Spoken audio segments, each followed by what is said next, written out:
Oui, tout à fait, oui, oui. On va accueillir Ok, les participants, ouais, ouais. ok, merci.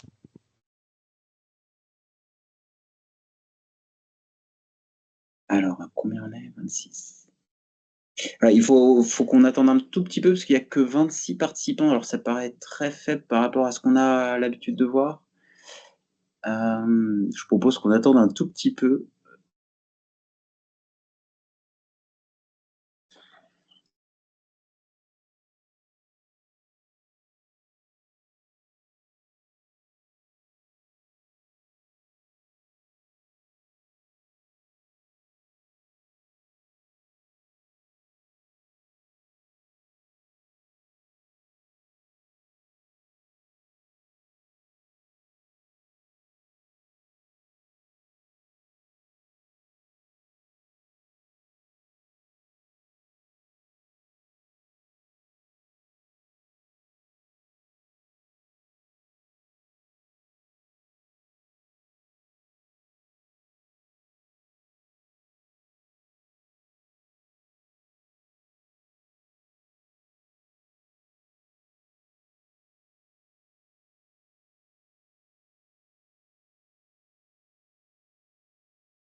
On va commencer. Oui, alors je vous propose de commencer. Bienvenue à toutes et tous. Le nombre de participants n'est pas énorme, mais il augmente constamment. En tout cas, bienvenue pour cette visio qui a un format un petit peu particulier puisqu'on est, avec les URSAF Lorraine et avec l'outil, utilisé par les URSAF Lorraine, donc Teams. Sachez que si vous avez des problèmes de connexion, en tout cas, le replay vous sera envoyé ainsi que les éventuels supports ou les documents intéressants, la visio du jour. Donc, on vous a remis l'ordre du jour et je propose aussi aux collègues, puis aux URSAF aussi, Lorraine, de respecter l'ordre de passage. Donc, les URSAF Lorraine en premier, les cotisations au CDG 88, les élections paritaires et ensuite la consultation prévoyance et les quelques brèves de fin d'intervention donc sur les actualités de la fonction publique territoriale, fonction publique et aussi CDG 88. Donc, pour rappel, n'hésitez pas à utiliser le chat pour poser vos questions. L'intervention URSAF Lorraine sera peut-être aussi composée de plusieurs intervenants. Donc, à la fin de chaque intervention, on pourra aussi faire un petit point sur les questions. Et puis aussi, de toute façon, toute fin d'intervention des URSAF, faire une séquence questions-réponses en balayant l'ensemble des questions que vous avez pu poser, en essayant de ne pas en oublier. Si jamais vous pensez que c'est le cas, n'hésitez pas à copier-coller votre question et à le recoller dans le chat, puisqu'en fonction du volume de questions, ça peut dégringoler et on peut ne plus s'y retrouver. Je vous propose de commencer donc par les URSAF Lorraine. Alors, on a intitulé l'intervention comme ceci: Action sociale des travailleurs indépendants, quel rôle pour les collectivités? Je vous laisse la parole et puis voilà, n'hésitez pas à poser vos questions via le chat. C'est à vous. Merci. Eh bien, bonjour. Nous réalisons cette intervention à partir de... Nous sommes 3 sur cette intervention. Et cette intervention est en partie centrée sur le dispositif de l'action sociale. Donc, moi, je suis José Feltin et mon activité est au pôle action sociale. Je vous laisse vous présenter. Aurélie, Christine. Tu n'as pas ton micro, Aurélie.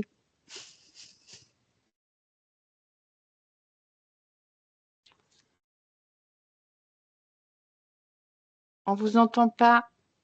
Christine Corr, bonjour. Je me présente, je suis gestionnaire au niveau de l'action sociale. Je prépare les dossiers d'action sociale à me présenter devant la commission. Aurélie a un petit souci au niveau de son micro. Donc, Aurélie Hugy, qui prendra aussi la parole tout à l'heure, elle vous dira bonjour plus tard. Alors, grâce à cette intervention et cette présentation, nous pouvons diffuser de l'information à des personnes donc, qui sont en proximité de nos publics. Ça permet à l'URSSAF d'avoir un maillage au plus près du territoire et aujourd'hui, donc au niveau du département des Vosges.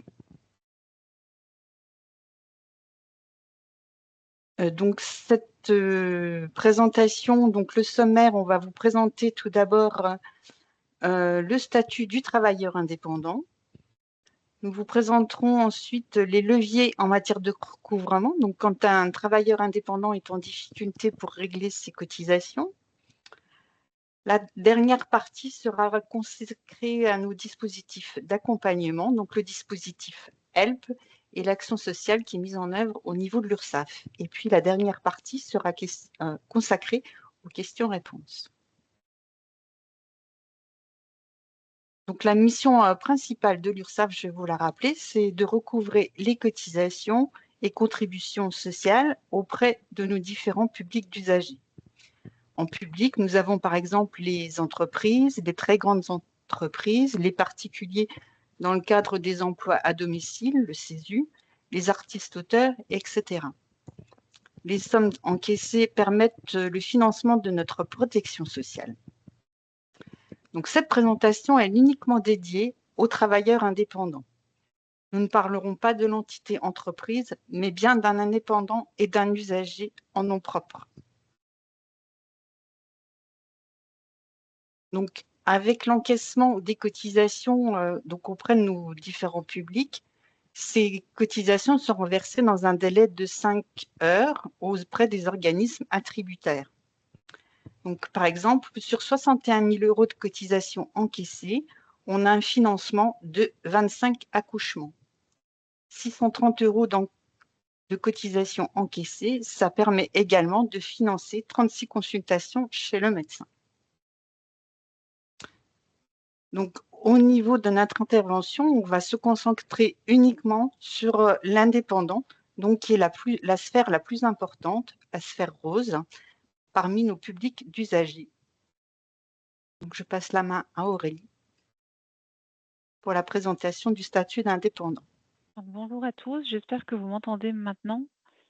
Donc je vais vous présenter rapidement le statut du travailleur indépendant, donc vraiment dans les grandes lignes, de manière à bien distinguer, vous présenter les différentes formes juridiques qui entraînent l'appellation et l'affiliation en tant que travailleur indépendant. Et ce, avant que je vous détaille les dispositifs d'action sociale. Donc en fonction du statut juridique du créateur d'entreprise, plusieurs vont entraîner l'affiliation en tant que travailleur indépendant ou plus classiquement appelé non salarié.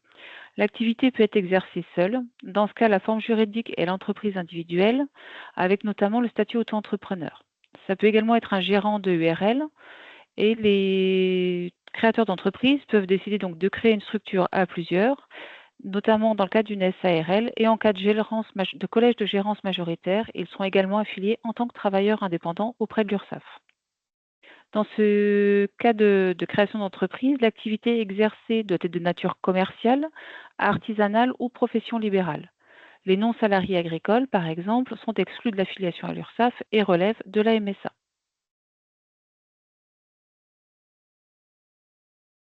Selon le régime fiscal choisi, donc le calcul des cotisations sera différent. Donc l'usager à la création va pouvoir choisir plusieurs régimes d'imposition. L'entrepreneur individuel qui va opter pour le régime fiscal de la micro-entreprise relève en principe du statut auto-entrepreneur. Il va bénéficier dans ce cadre d'un régime simplifié, d'une comptabilité allégée. En cas d'option pour le régime réel, appelé plus communément travailleur indépendant classique, l'entreprise va relever soit par défaut de l'impôt sur le revenu ou de l'impôt sur les sociétés. Donc, dans un premier temps, vous reprécisez les cotisations obligatoires du micro-entrepreneur. Sur le principe, donc l'auto-entrepreneur, comme on le disait, donc a une comptabilité allégée. Donc, il déclare son chiffre d'affaires brut mensuellement ou trimestriellement et il paye les cotisations dues en regard. Dans ce cadre, un pourcentage forfaitaire est appliqué au chiffre d'affaires réalisé qui va varier entre 12,5 et 26% selon la nature de l'activité exercée. Donc, selon que c'est de la vente, de la prestation de services artisanale, commerciale ou non commerciale. On va également lui demander d'opter pour éventuellement le versement libératoire de l'impôt, ce qui lui permet de verser une partie de son impôt auprès de l'URSSAF. Et pour autant, il devra quand même faire sa déclaration auprès des impôts. Il cotise également à la formation professionnelle, ce qui va lui permettre d'ouvrir des droits, sous condition à une prise en charge de ses frais de formation qui pourra éventuellement suivre dans le cadre de ces de son métier. Donc on a également les cotisations du travailleur indépendant classique. Elles sont calculées sur la base de la déclaration sociale et fiscale de revenus unifié qui est effectuée sur le site impôts.gouv.fr. Dans ce cas, le taux de cotisation en régime de croisière est d'environ 50%. Pour avoir un ordre d'idée du montant des cotisations dues, sur une base déclarée, environ 50% de cotisations appelées. Ces cotisations vont couvrir le risque vieillesse, maladie, allocation familiale, ainsi que les contributions CSG-CRDS et formation professionnelle. À noter cependant qu'à la différence de l'auto-entrepreneur, en l'absence de revenus, le travailleur indépendant classique va rester redevable de cotisations minimales qui vont être approximativement de l'ordre de 1 500 € pour l'année. Dans ce cadre, les cotisations sont payées mensuellement, obligatoirement par prélèvement ou bien trimestriellement, et il aura plusieurs possibilités de modes de paiement dans ce cadre-là. Donc ces cotisations et contributions versées permettent bien évidemment d'assurer une couverture sociale aux travailleurs indépendants classiques ou auto-entrepreneurs, notamment une couverture maladie avec prise en charge des frais de santé et ce de manière continue tout au long de sa vie, selon le principe de la protection maladie universelle. Des prestations qui vont être versées par la CAF comme la prime d'activité ou le RSA en cas de revenus modestes, des droits à la retraite de base, à la retraite complémentaire, ainsi qu'à la formation professionnelle. À noter cependant qu'il n'y a pas de droit chômage, car pas de cotisation versée à ce titre. Le travailleur indépendant peut cependant, sous conditions particulières, bénéficier de l'allocation travailleur indépendant, ATI, versée par France Travail. Donc c'est sous conditions assez restrictives qui leur permet de bénéficier d'une prestation pendant une durée de 6 mois d'un montant maximum de 800 €. Après cette brève présentation du statut du travailleur indépendant de l'auto-entrepreneur, nous allons maintenant vous présenter la politique d'accompagnement des travailleurs indépendants en difficulté. En effet, vous pouvez, dans le cadre de vos différents accueils ou échanges, rencontrer des indépendants qui vont faire face à des difficultés et donc plusieurs leviers sont à disposition pour les accompagner. Est-ce que pour autant vous avez de premières questions par rapport au statut du travailleur indépendant lui-même? Alors, a priori, il n'y a pas de questions sur le chat, donc on peut continuer, je pense. Très bien.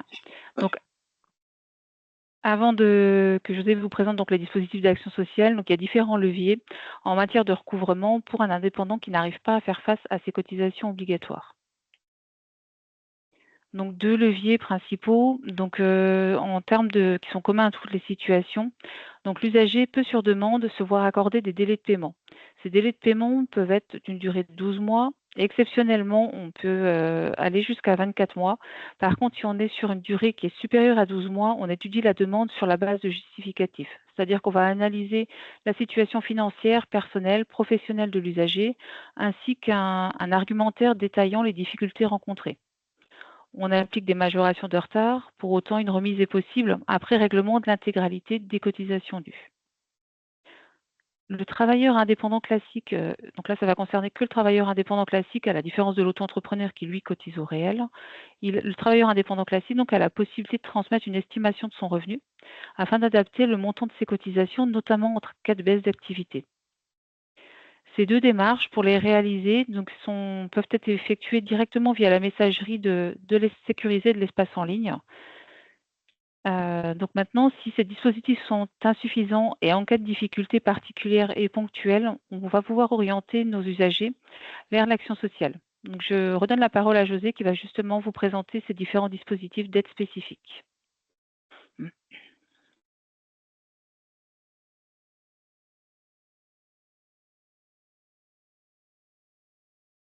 Je vais mettre le micro, c'est plus simple. Je serai plus audible. Donc, cette partie est destinée à vous détailler notre politique d'accompagnement des travailleurs indépendants qui sont donc en difficulté pour régler leurs cotisations et qui se trouvent dans une situation en fait de fragilité. Que ces dispositifs s'adressent vraiment aux indépendants en situation de fragilité. L'action sociale, le dispositif HELP, ces dispositifs peuvent rencontrer des freins auprès des indépendants, car ils sont de par nature indépendants et donc ils n'ont pas besoin d'aide. Il est cependant urgent d'agir lorsqu'ils sont confrontés à une fragilité au plus vite, avant que la situation ne s'aggrave. Donc, la connaissance de nos dispositifs d'accompagnement par les personnes qui sont au plus près de l'activité des indépendants, c'est donc important. Donc, le premier dispositif que nous avons en offre, c'est donc HELP.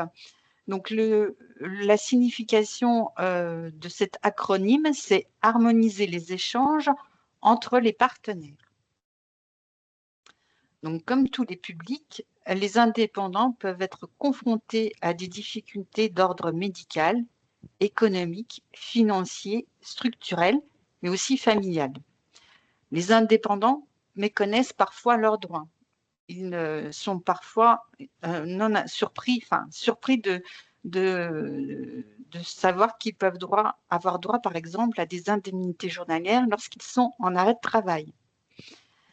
Ils ont également la possibilité de déposer un dossier pour obtenir la prime d'activité, une étude de leurs droits auprès de la CAF à la prime d'activité. Souvent, les indépendants privilégient leur vie professionnelle au détriment de leur situation personnelle. Les indépendants forment un public à qui les organismes de sécurité sociale peuvent proposer un accompagnement, aussi bien dans le domaine professionnel, comme l'URSSAF, lorsque l'usager est en difficulté pour régler ses cotisations, ou la CPAM, par exemple, qui peut proposer, lorsque l'usager est confronté à une problématique de santé, la CPAM peut lui proposer un aménagement de son poste de travail pour qu'il puisse continuer son activité professionnelle s'il est en difficulté au niveau de sa santé. Donc, on peut les accompagner également au niveau de la sphère personnelle et cet accompagnement peut être réalisé par la CPAM, la CAF ou la CARSAT.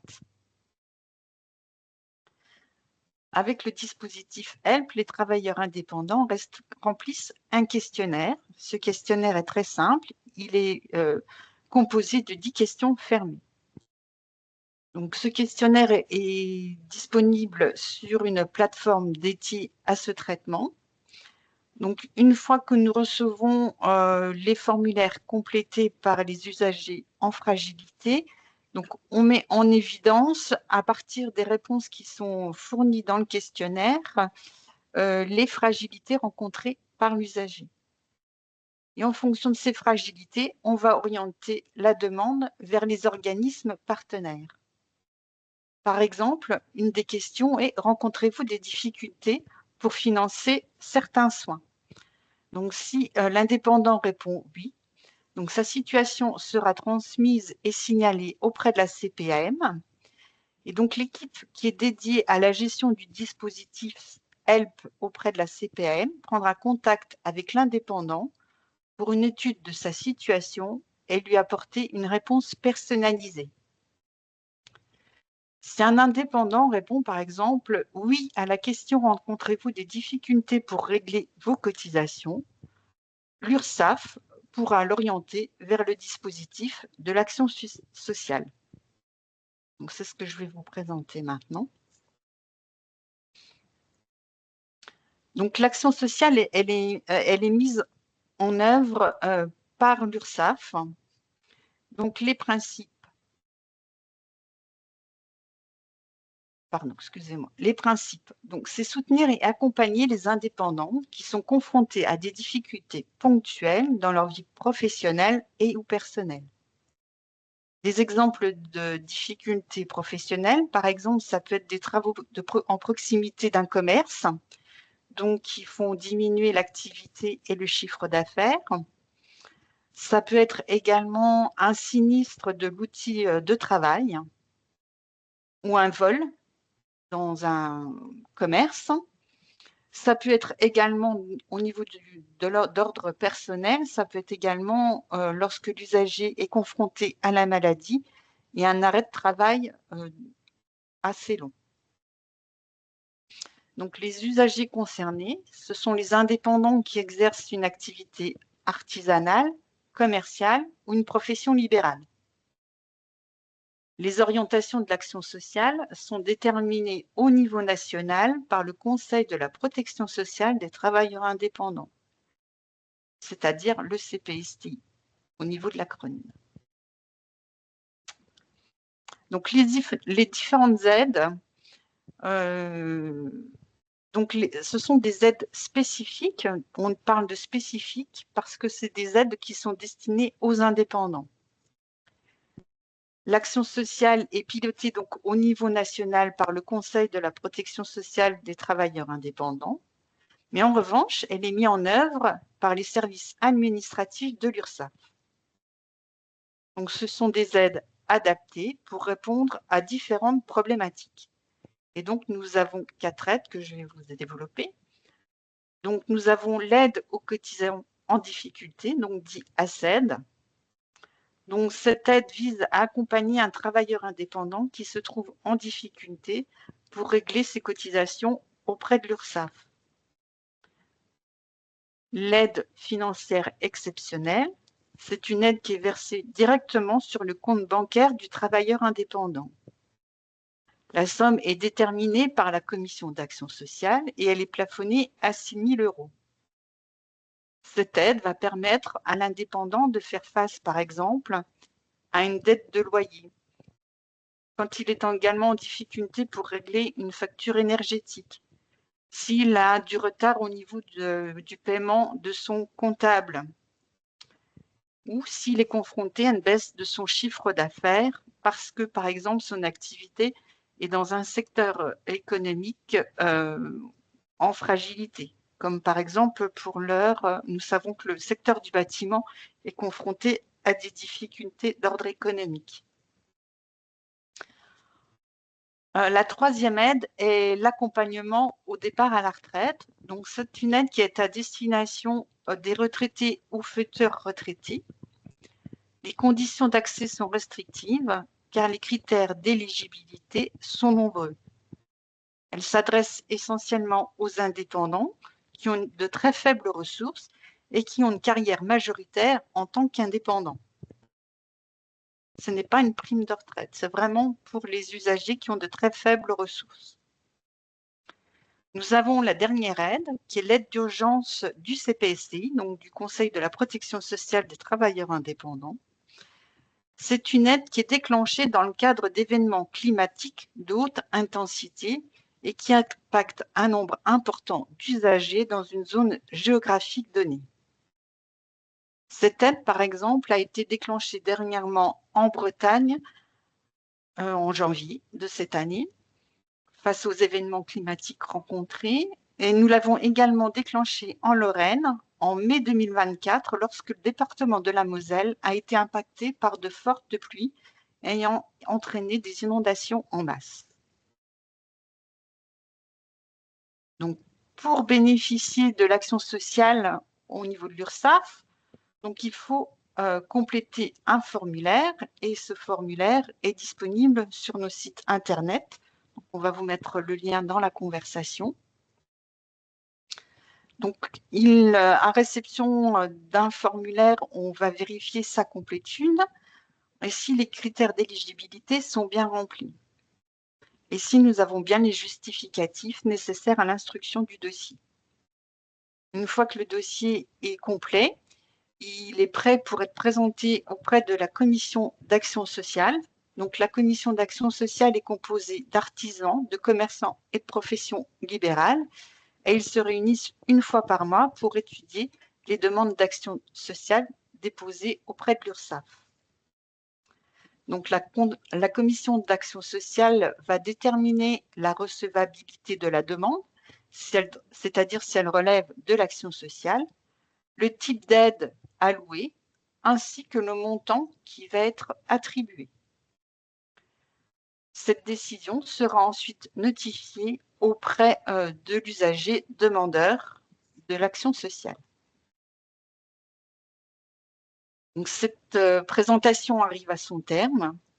Donc, n'hésitez pas, quel que soit votre interlocuteur et la difficulté qu'il a rencontrée avec l'URSSAF, il faut vraiment l'inviter à nous contacter via nos lignes téléphoniques dédiées, ou par l'intermédiaire de son compte URSSAF et de sa messagerie.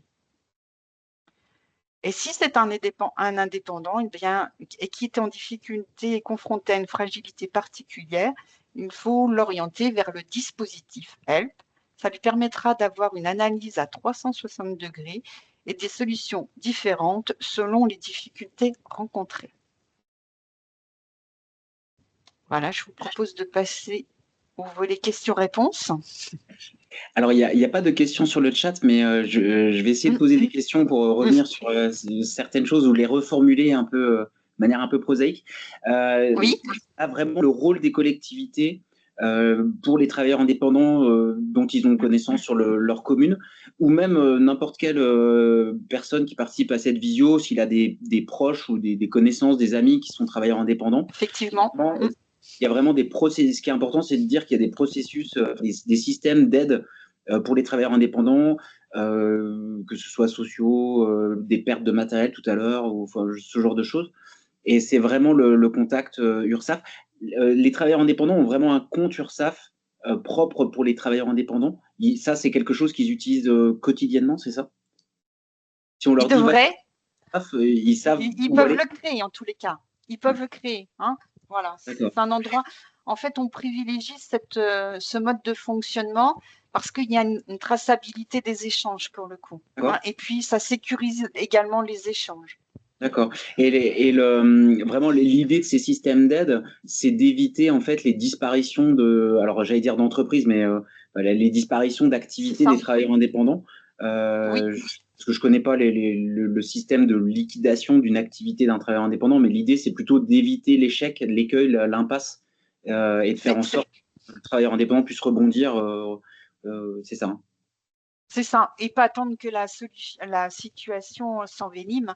Et plus on intervient en amont, et plus le public a connaissance de ces dispositifs d'accompagnement, et moins on évite les catastrophes en fait. Hein. Parce que souvent, les travailleurs indépendants confrontés à la difficulté font un petit peu l'autruche, le dos rond, et oublient qu'ils doivent régler leurs cotisations, et du coup, le montant de la dette augmente.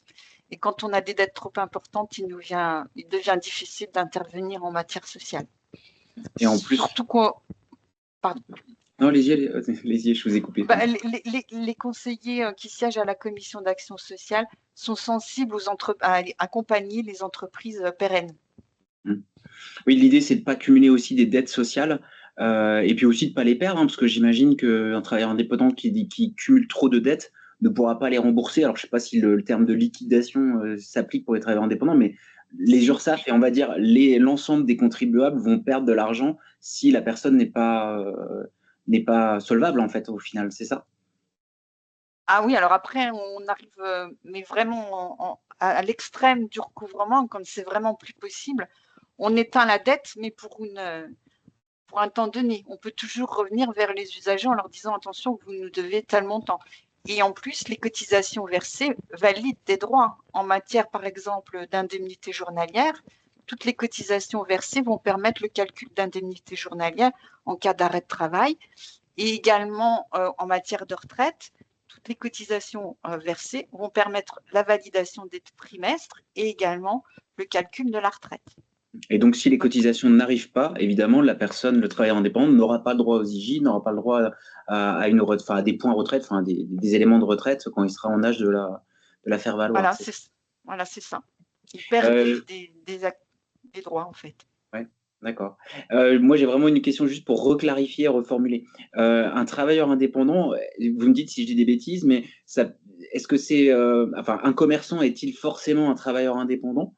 Un artisan aussi?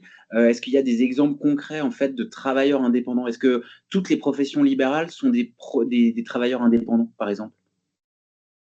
Là, on est plus en fonction on va déterminer la notion de travailleur indépendant, le statut de travailleur indépendant par rapport à la forme juridique qu'il aura choisie à la création de l'entreprise.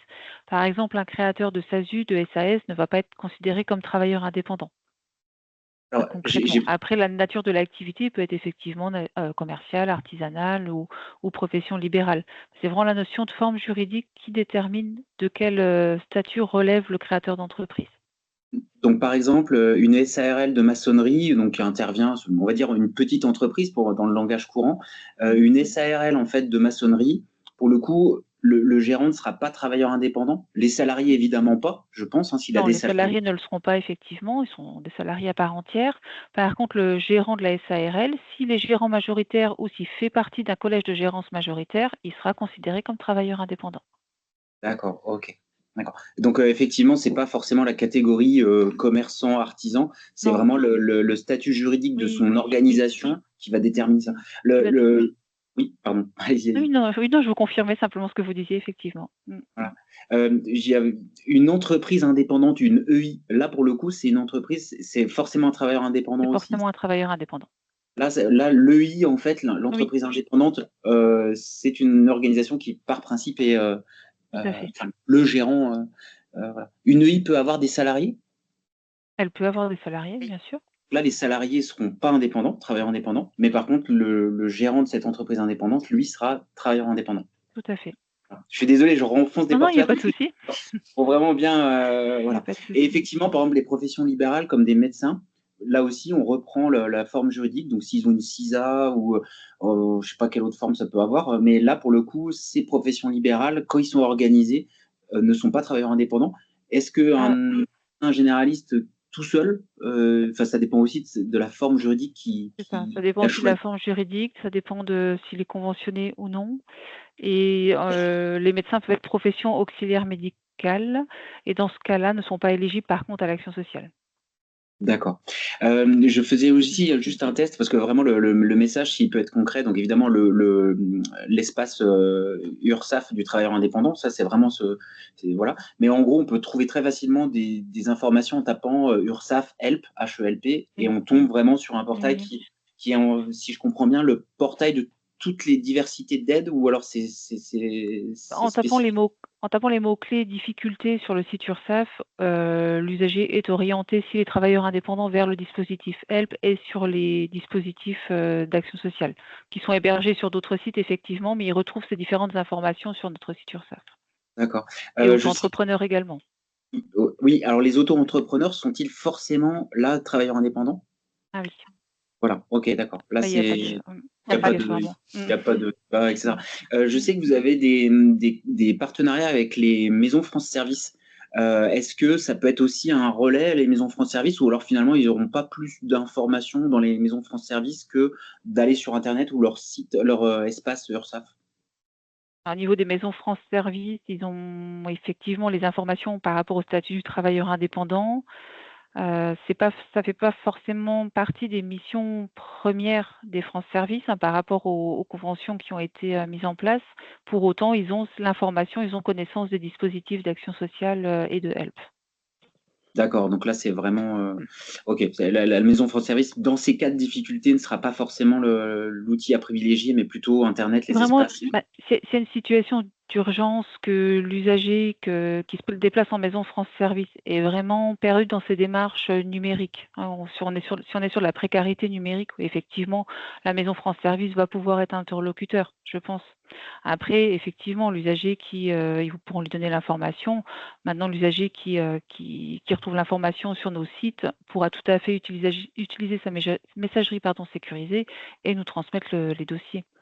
D'accord, On oui, est assez réactif au niveau à réception d'un dossier, s'il manque des pièces, s'il y a des imprécisions, sous 8 à 10 jours, on les recontacte en principe.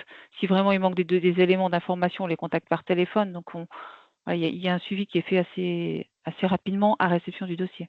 ouais. J'allais vous poser la question justement sur le téléphone. Est-ce qu'on peut trouver, rapidement sur internet un numéro de téléphone pour contacter les URSSAF si le travailleur indépendant ne passe ni en mairie ni en maison France Service, et qu'il a des difficultés pour accéder à son compte URSSAF? Ça fait beaucoup aussi, mais Mmh. globalement, est-ce qu'il y a un numéro en fait sur Oui, lequel, bah, ils peuvent oui, oui. appeler aussi pour, faciliter aussi l'information des participants à la visio, pour se dire: «Bah tiens, il y a internet, mais il y a aussi le téléphone»? Alors, le numéro de téléphone dédié aux travailleurs indépendants, c'est le 36 98 et pour répondre à votre question par rapport au fait de le retrouver sur le site, effectivement, l'usager qui va dans la rubrique travailleurs indépendants, va pouvoir, dans la rubrique contact, retrouver ses différentes coordonnées téléphoniques. D'accord, OK. Voilà, bon, je pense que c'est C'est bien. Il n'y a pas plus de questions sur le chat, mais on a déjà fait quand même vraiment le tour. Et les collectivités sont vraiment bien une aide en fait pour alerter et puis pour accompagner la personne en difficulté. Parce que dans les collectivités, je ne dis pas que tout le monde se connaît, hein, ça dépend de la taille de la commune, mais globalement, on a quand même un lien avec la population qui est vraiment intéressant. Et on connaît un petit peu les éventuelles difficultés. Donc là aussi, ça peut être vraiment un relais. Collectivité, plutôt la commune, hein, mais ça peut être les autres administrations. Puis aussi, en tant que simple citoyen, je ne travaille pas dans une commune, mais si je connais des travailleurs indépendants, je peux aussi les aiguiller amicalement vers tous les éléments qu'on a cités. Ah, il y avait une main Il ne levée. faut pas avoir peur. Il ne faut pas avoir peur de contacter l'URSSAF. On n'est pas, voilà, on a une casquette d'accompagnement. Oui, voilà, oui, tout à fait. Ouais. Alors, il y a une main levée, c'est alors Gisèle, j'ai pas le nom, je sais pas qui. Alors, c'est peut-être une participante qui n'a pas le micro ouvert, donc je sais pas si Gisèle, vous pouvez mettre votre petite question sur le chat. Gisèle Scudérin, pardon, c'est ça. Non, peut-être une erreur de manipulation alors.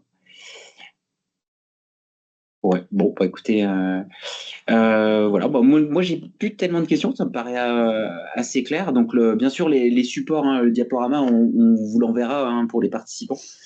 Et bien sûr, il sera consultable sur le replay parce qu'on a balayé toutes les diapositives. Donc, bah, écoutez, si vous n'avez plus d'éléments, il n'y a plus de questions, on a dû écluser tout. Donc, en tout cas, bah, je vous remercie en tout cas pour l'intervention. Merci beaucoup. Et puis voilà, donc on va passer alors plutôt au sujet des CDG 88. Donc vous pouvez rester connecté ou pas. Je ne sais pas s'il y aura tellement plus de questions dans le chat, mais en tout cas, voilà, nous on va continuer sur l'ordre du jour. Donc merci à vous. Et dans l'ordre du jour, on a les cotisations au CDG 88. Alors, ce n'est pas des cotisations sociales recouvrées par les URSSAF, malheureusement, je dirais. Ça pourrait être plutôt sympathique d'utiliser le service des URSSAF pour ça. Mais c'est Jonathan Ayoub, peut-être pour répondre un petit peu oralement aux questions qui se sont posées, puisqu'il y a une augmentation des cotisations au 1er janvier, des cotisations versées au CDG 88. Donc, je ne sais pas si vous pouvez nous faire un petit topo sur les principales questions et évidemment les principales réponses qu'on peut donner à ce stade. C'est Jonathan, c'est toi qui fais? Oui, bonjour, bonjour tout le monde. Donc oui, on a eu beaucoup de tickets Aura et beaucoup d'appels à propos des changements de taux de cotisation. Donc si vous avez des questions, donc n'hésitez pas à les poser. Est-ce que je fais un petit préambule, un petit rappel sur le changement Oui, de taux? Ouais? oui, tu peux faire un petit récap. Ouais, je pense que ça fera pas de mal. Ouais. Ok. Donc le taux, donc à partir du 1er janvier 2026, on a donc la cotisation additionnelle qui est passée donc à 0,935. Donc à l'intérieur, il y a l'émission additionnelle à 0,735 plus 0,2 pour le service de médecine agréé de contrôle. Et donc la cotisation au service de médecine de prévention est passée de 0,5 à 0,65. Voilà. Donc c'est un taux qu'il faut modifier, paramétrer dans son logiciel et les taux ont été modifiés par Ayoub dans Agir. Donc vous retrouvez ces taux dans Agir. Voilà, donc de toute façon, dans Agir, dans l'onglet cotisation que vous utilisez pour faire votre bordereau de déclaration, là, les taux sont bien mis à jour. Voilà.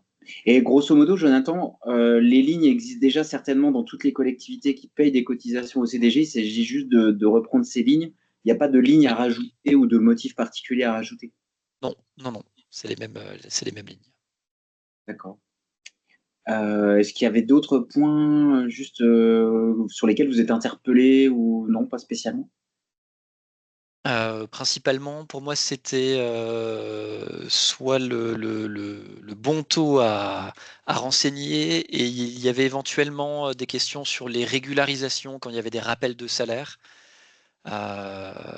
Comment on pouvait renseigner dans Agir deux déclarations avec des taux différents.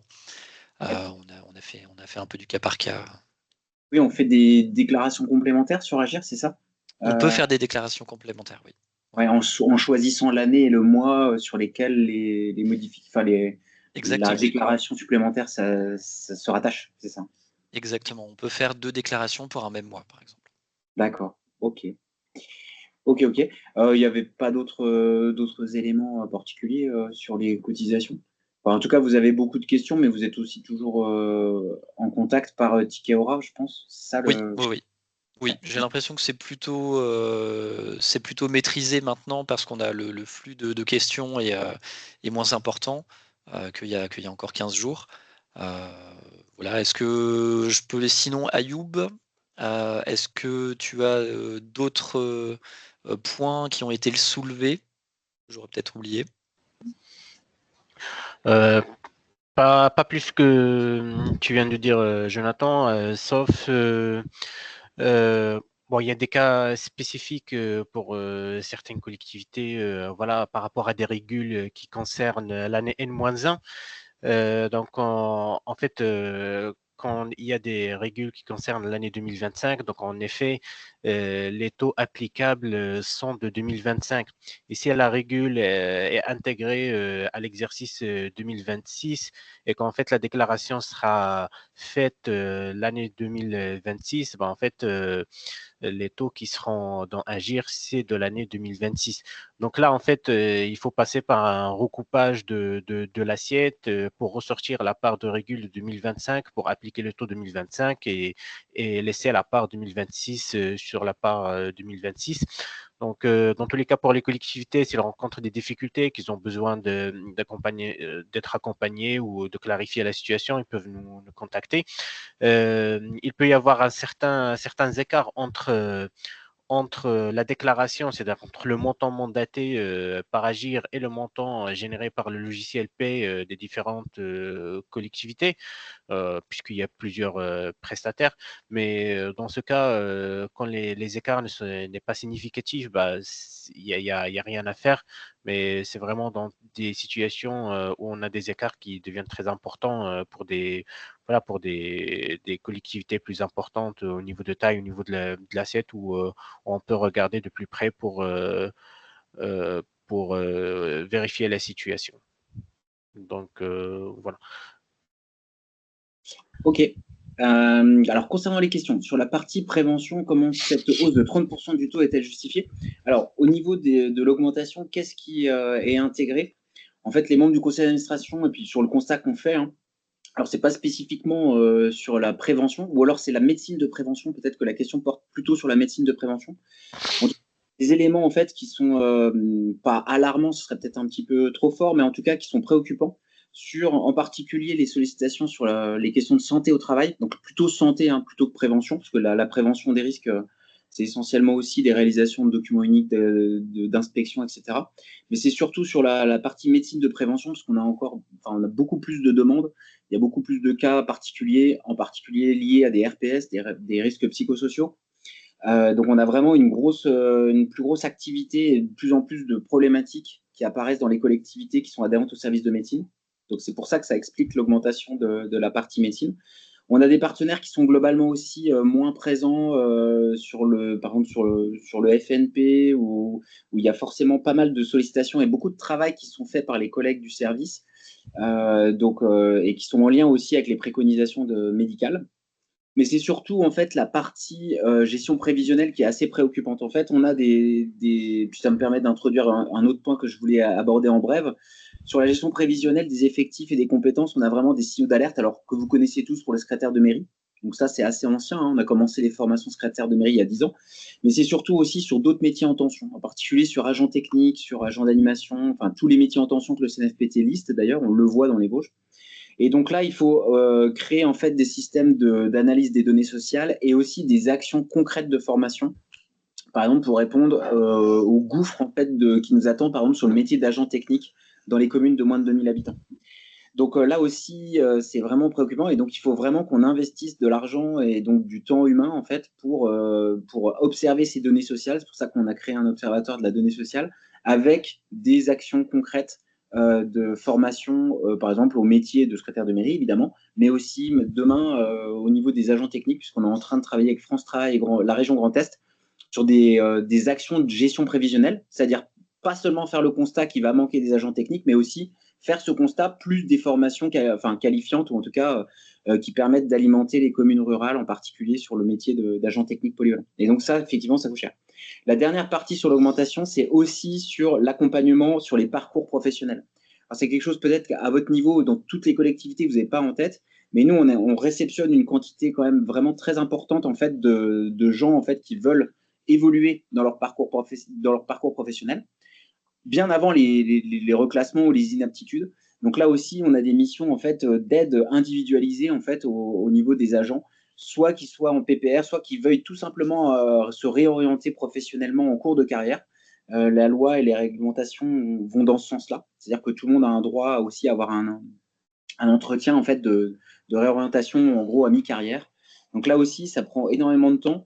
Et effectivement, en plus, les PPR, en fait, pour faire de l'individualisation de la PPR, de la période de préparation au classement, nécessitent aussi beaucoup de moyens humains. Donc c'est aussi pour ça qu'on doit alimenter en cotisation le centre de gestion et payer les collègues qui sont en fait amenés à affronter le stock et la masse de demandes en fait sur ces éléments-là. Donc la santé au travail sur le côté médical, la gestion prévisionnelle avec les actions de gestion prévisionnelle pour y répondre, et aussi tout ce qui est accompagnement personnalisé dans les parcours professionnels, qui peuvent déboucher sur des VAE, des bilans de compétences, des réorientations, des immersions dans d'autres collectivités, etc. etc.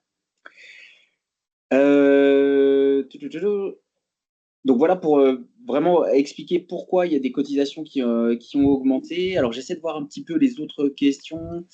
Oui, Frédéric. Ayoub. J'ai Maurice qui demande par rapport à l'augmentation, mais en effet, j'étais en train de répondre par message. Mais en effet, je confirme que les taux pour le CCAS de Remiremont et la ville ne sont Elles ne pas sont pas touchées.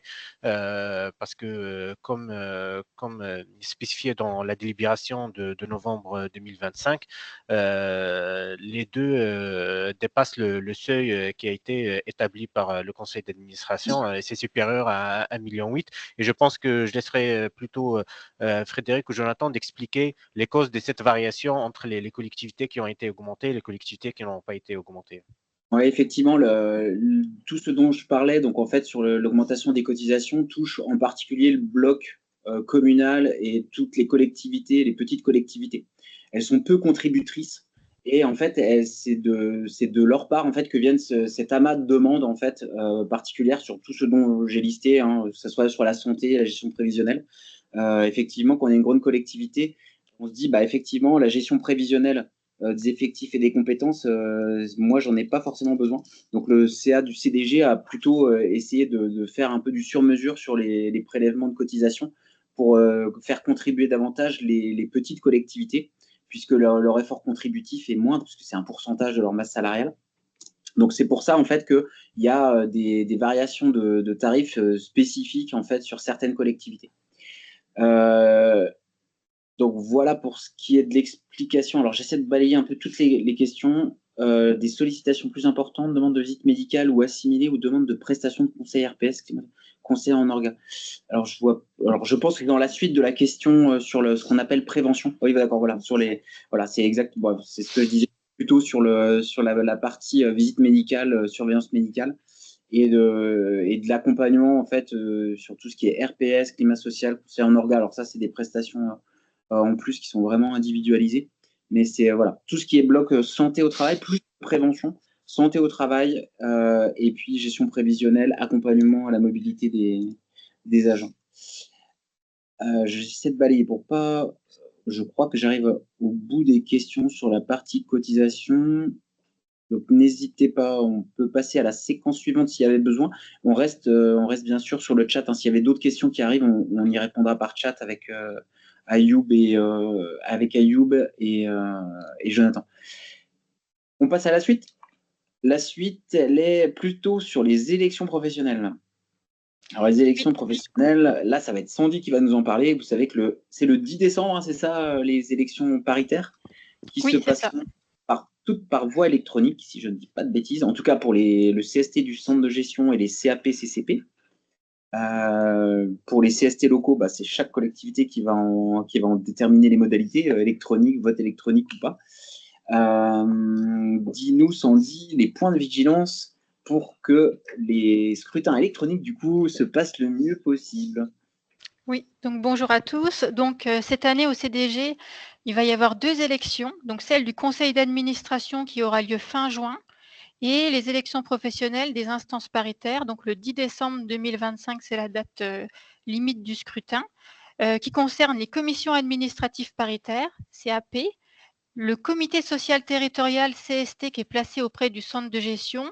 Il y aura aussi les CST locaux pour les collectivités de plus de 50 agents qui organiseront leur propre élection. Et la commission consultative paritaire, donc CCP, qui concerne les contractuels. Donc pour mener à bien ces élections, on va vous solliciter tout au long de l'année.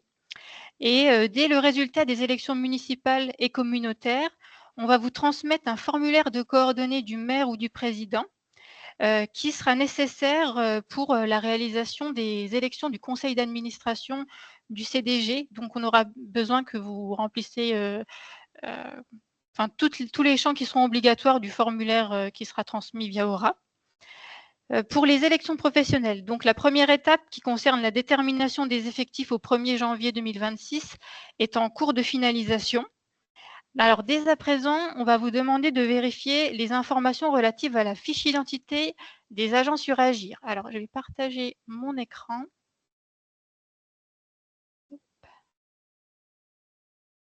Oui, Sandy, pendant que ça affiche, c'est bien les données Agir qui vont nous permettre d'éditer les listes électorales et de lancer les scrutins. Donc, c'est vraiment ça qu'il faut compléter et mettre à jour. C'est ça? Oui, c'est ça, oui. On va faire des extractions d'Agir pour faire tout ce qui est liste électorale, oui.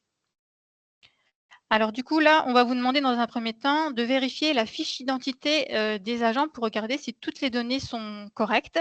Donc, c'est dans l'onglet Agents, liste des agents.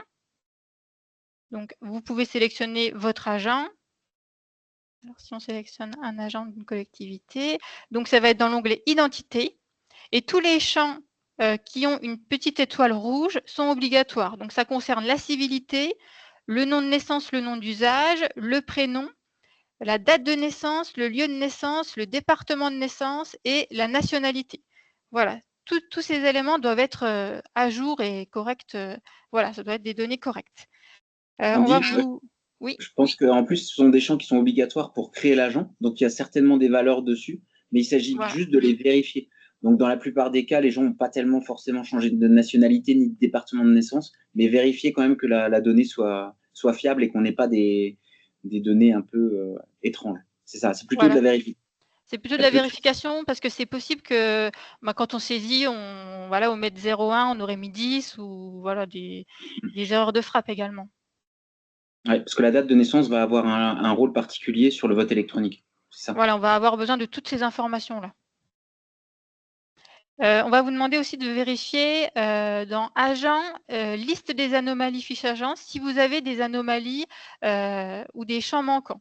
Bon, là, par exemple, dans cette collectivité, il n'y en a pas, mais on pourrait avoir un agent où le département de naissance n'est pas renseigné. Ouais, donc là, c'est bien un listing des anomalies, c'est peut-être par là où on peut commencer, les corriger. Et je crois qu'on peut cliquer, quand il y a des lignes d'anomalies, on clique sur la ligne pour arriver à l'écran, c'est ça? C'est ça, on clique sur la ligne et on peut directement réaliser les modifications. D'accord. Et on va vous demander également de contrôler les informations relatives à votre collectivité. Donc là, c'est dans l'onglet collectivité, détail de la collectivité. Alors dans la partie identité, tout ce qui est adresse, donc ça sera essentiel pour envoyer les informations pour le vote électronique. Les coordonnées également, email, téléphone. Et puis, on vous sollicitera également dans quelques mois pour désigner un référent élection au sein de la collectivité. Donc ça, on verra sur quel canal on vous sollicite. De toute façon, il y a 2 canaux possibles, Sandy, hein, c'est soit Agir, soit Aura, mais je pense que ça peut être possible. Oui, c'est ça. Ouais. Pour la liste électorale, on vous demandera de la vérifier. Donc, elle sera vérifiée à partir du début du second semestre avec la plus grande vigilance, car on a constaté quand même qu'il y avait, par exemple, notamment des agents intercommunaux qui, par exemple, pour le CST, s'ils relèvent du CST du centre de gestion, ils doivent voter dans la collectivité où ils font le plus grand nombre d'heures, ou si le nombre d'heures est équivalent, dans celle où ils ont été recrutés en premier, et on a constaté que parfois, ils étaient en double dans plusieurs collectivités. Donc, on vous demandera de regarder avec la plus grande vigilance si la liste électorale, les agents qui sont présents ont bien la condition d'électeur. Alors, les conditions d'électeur, vous les retrouverez sur le site du CDG 88. Alors, est-ce que c'est passé au site? Oui? Oui, c'est bon, ouais, on Ok. voit tout bien. D'accord, merci. Donc, dans l'onglet carrière, élection professionnelle 2026. Et là, vous avez par scrutin, enfin par commission, la fiche électeur. Fiche électeur CAP, CCP et CST. Et des informations pour les collectivités qui ont leur CST local. CCP, c'est la CAP pour les contractuels, c'est ça? Et Oui, c'est ça. CAP ou CCP ces commissions ne traitent que des cas individuels, hein, c'est ça? Oui, c'est ça. Oui, voilà, le CST, c'est Ah, les informations d'ordre général, le temps de travail, le télétravail. organisation. Voilà, c'est ça. Ok. Et du coup, afin de mettre à jour donc la liste électorale au fur et à mesure, on vous demande de nous transmettre très régulièrement les actes, tout ce qui est arrêté, contrat. Donc, les actes se transmettent via le formulaire dépôt d'actes du portail Aura. Et voilà, comme ça, si c'est mis tout au long de l'année, ça sera plus facile au moment de l'établissement de la liste électorale. Alors, pour les élections, c'est bon. Je vais juste faire un petit point sur l'avancement de grade et la promotion interne. Donc, les campagnes d'avancement de grade et de promotion interne ont été lancées. Donc, vous retrouverez les procédures sur le site du CDG 88, donc dans l'onglet carrière. Vous avez promotion interne et avancement de grade. Et pour la promotion interne, les dossiers sont à transmettre via le logiciel Agir jusqu'au vendredi 22 mai 2026, dernier délai. On fera des rappels certainement par mailing aussi d'ici là, mais on a pas mal de temps quand même. Oui, c'est ça. Pas tarder. En tout cas, on peut les déposer dès maintenant, c'est ça? Oui, dès maintenant, c'est ouvert, oui. D'accord. Et une dernière petite précision, il y a plusieurs CAP de catégorie A et B et C, donc 3 CAP, mais par contre, il n'y a qu'une seule CCP pour les contractuels. Hein, oui, c'est ça. Ok. C'était tout bon pour toi, Sandy, ou tu avais d'autres ouais. Non, c'est tout bon pour moi, oui, s'il n'y a pas de questions. Et bien sûr, s'il y a des questions, vous pouvez faire des tickets Aura ou contacter le service, il n'y a pas de souci. Oui. J'en profite aussi, je prends un peu d'avance sur les brèves, mais la vérification des agents, telle que vous l'a montré Sandy, donc elle nous intéresse pour les élections paritaires, hein, les CAP, CCP, CST. Par contre, on aura aussi des vérifications à faire ou des saisies à vous demander ou des modifications de saisies après les renouvellements des assemblées délibérantes. Donc là, il ne faut surtout pas le faire maintenant parce que c'est susceptible de changer en mars.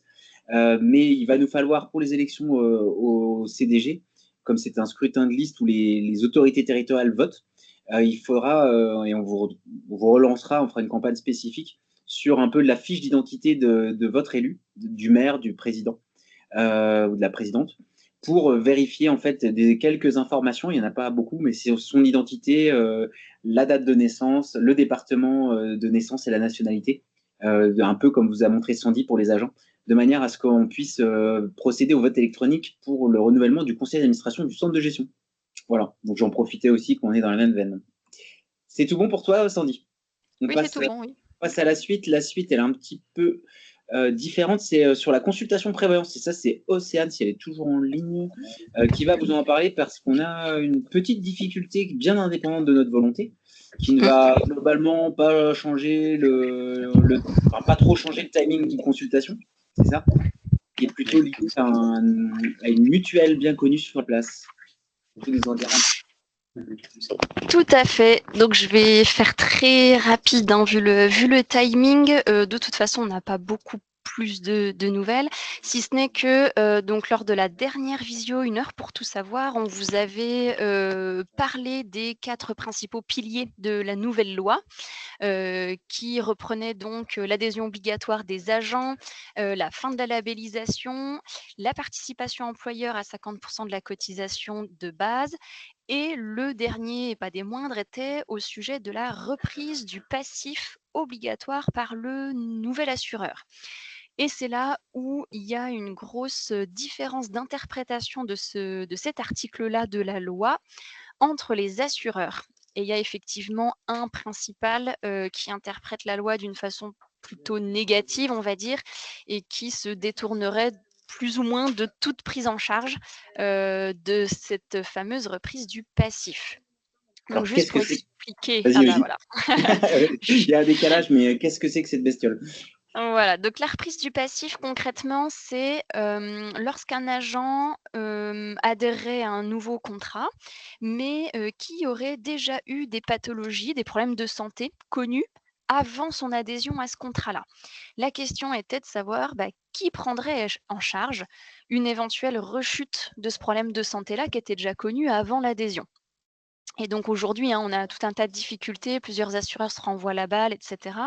Et là, l'article de loi du 22 décembre de l'année dernière visait justement à éviter de se renvoyer la balle et de fixer un petit peu dans le marbre qui devait prendre en charge ces cas de rechute. Et donc là, malgré que ce soit écrit, c'est comme tout texte juridique, on peut l'interpréter de façon différente et donc les assureurs ne sont pas tous d'accord.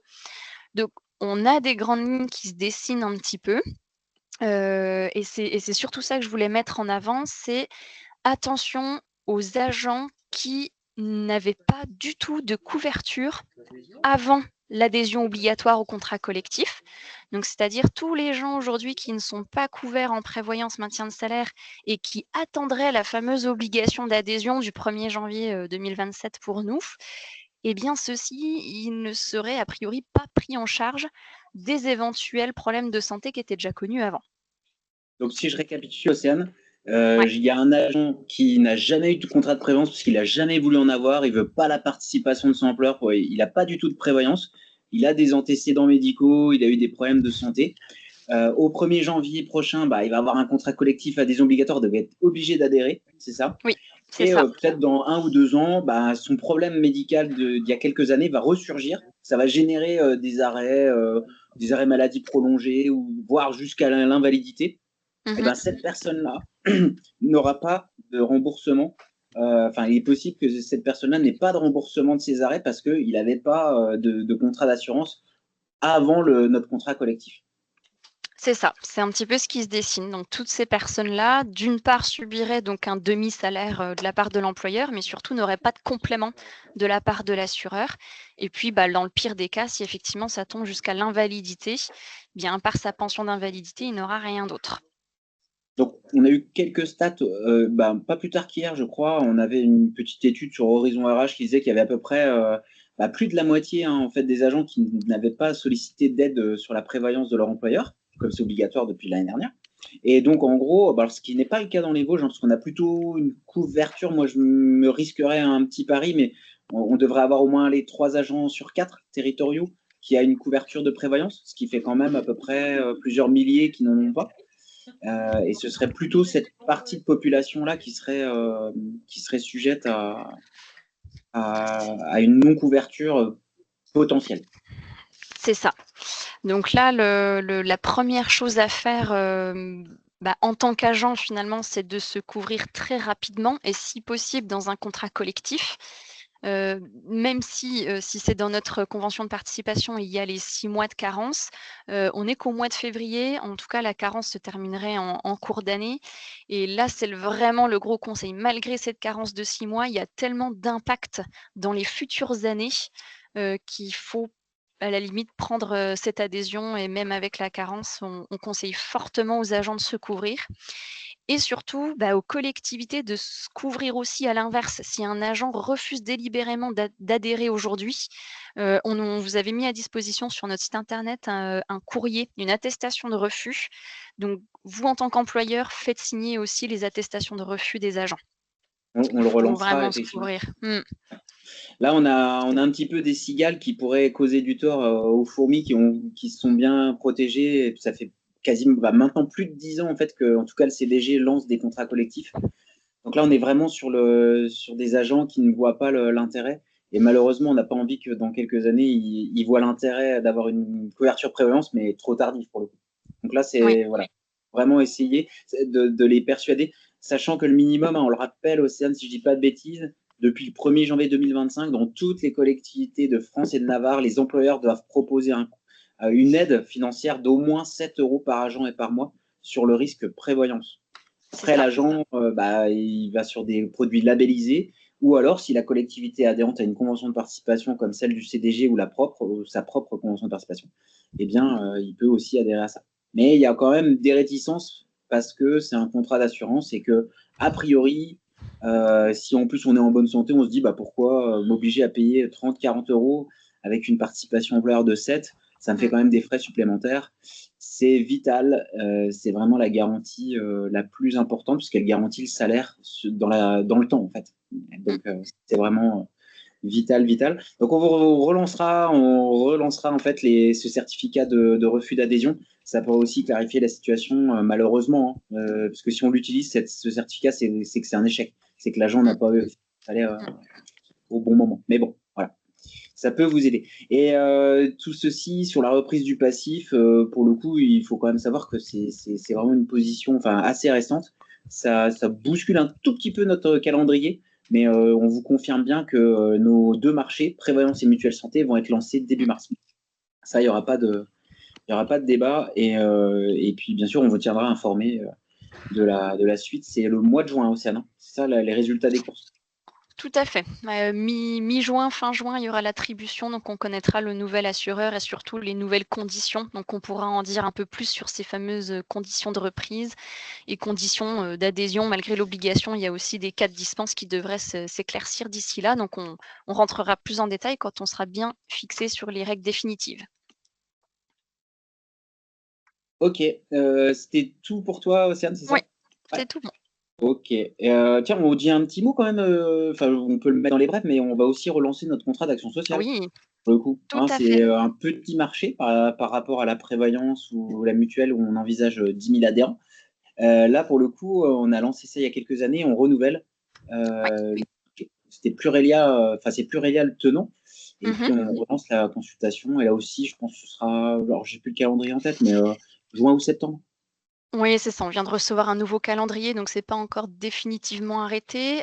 Par contre, ce qui va arriver prochainement, ce sera un questionnaire, parce qu'on veut quand même recenser un petit peu ce qui a bien fonctionné ou moins bien fonctionné sur cette présente consultation, enfin le présent accord cadre. Et puis, on renouvellera aussi la partie titre restaurant pour la partie qui est tenue par Swile aujourd'hui. Ok, merci Océane. Moi, je vais rapidement terminer, parce que comme ça, on aura quasiment tenu l'heure. Par les petites brèves, donc juste pour vous rappeler, le CDG organise toujours une formation au métier de secrétaire de mairie pour des demandeurs d'emploi. Donc là, c'est ce que je disais tout à l'heure. On continue les formations qu'on fait tous les ans depuis 2015 sur ce métier en tension-là. Donc, on cherche toujours des tutrices ou tuteurs secrétaires de mairie et donc des collectivités d'accueil pour la phase d'application, enfin la phase de stage en collectivité. Donc n'hésitez pas à nous contacter si ça vous dit d'accueillir une stagiaire de cette formation. Deuxième information, je l'ai un petit peu abordé quand on a parlé des cotisations. On est en train de monter en fait une formation pour agents techniques polyvalents des communes rurales. Donc en partenariat, si possible, avec le Grand Est, Région Grand Est et France Travail. Donc pas grand-chose à vous communiquer de manière définitive, mais c'est une action qui va consister, un peu comme les secrétaires de mairie, à organiser des phases théoriques et pratiques sur les différentes tâches de l'agent technique polyvalent. On sait qu'un agent technique polyvalent, il fait des espaces verts, de la voirie, de la maintenance des bâtiments, etc., etc. Donc tout ça, toute cette formation est déjà calée et il nous manque en fait des collectivités d'accueil. Donc si vous êtes une collectivité, alors plutôt moins de 2000 habitants et que vous voulez mettre le pied à l'étrier pour un agent technique polyvalent dans le cadre d'un départ à retraite ou alors simplement en renfort aussi, n'hésitez pas aussi à nous contacter. C'est le pôle compétences et territoires, c'est Géraldine Rochotte, Guillaume Cuny qui s'occupe de ça. Donc, secrétaire de mairie, agent technique, c'est vraiment important. Ce sont des actions qui devraient normalement aussi, pour agent technique, on l'espère, si l'expérimentation marche, faire l'objet d'un marché public de formation professionnelle, une inscription au plan de formation régional de la région Grand Est. Donc, comme on le fait maintenant pour secrétaire de mairie. Donc, c'est vraiment quelque chose qui est très important et qui permet de répondre concrètement aux analyses de carences sur ce métier-là. Et on planche dès à présent aussi sur d'autres métiers en tension, sur la petite enfance, le loisir, les ATSEM. Donc ça, c'est important à savoir. Un dernier mot sur, vous avez toujours l'offre de formation 2026 du centre de gestion. Donc là aussi, vous pouvez retrouver ça sur notre site internet. Et la prochaine visio aura lieu au mois de mars. Elisabeth, je ne sais pas si tu as la date en tête. Le 26 mars. Et on aura aussi d'autres intervenants extérieurs sur le 26 mars, je pense. Et puis, Elisabeth va aussi vous envoyer tout de suite dans le chat, si c'est possible, de cliquer dessus et de nous donner votre retour sur l'évaluation de cette visio 1 heure pour tout savoir. Je sais qu'il y a eu des problèmes de connexion et effectivement, ça peut être un point à mentionner, mais c'est aussi surtout pour recueillir les points et les sujets qui sont propres à la fonction publique ou au CDG, de les mettre en avant pour les évoquer lors de prochaines visios, voire aussi de sujets qui sont complètement différents de la sphère RH et de la sphère fonction publique. Voilà, donc merci Elisabeth pour avoir poussé ces petits liens directs. Et puis, on vous donne rendez-vous fin mars, le 24 mars prochain, toujours à 14h30, en visio. Normalement, nous devrions retrouver notre outil LiveSize. Donc, on ne devrait pas avoir de difficultés sur la connexion. Je remercie les URSAF Lorraine, en tout cas, pour leur intervention, leurs explications, et puis aussi, bien sûr, tous les collègues du CDG qui restent à disposition pour répondre à toutes vos questions. Merci à vous, et puis on va laisser les URSAF Lorraine, je pense, interrompre l'enregistrement et organiser la fin de la visio. Merci beaucoup, à bientôt.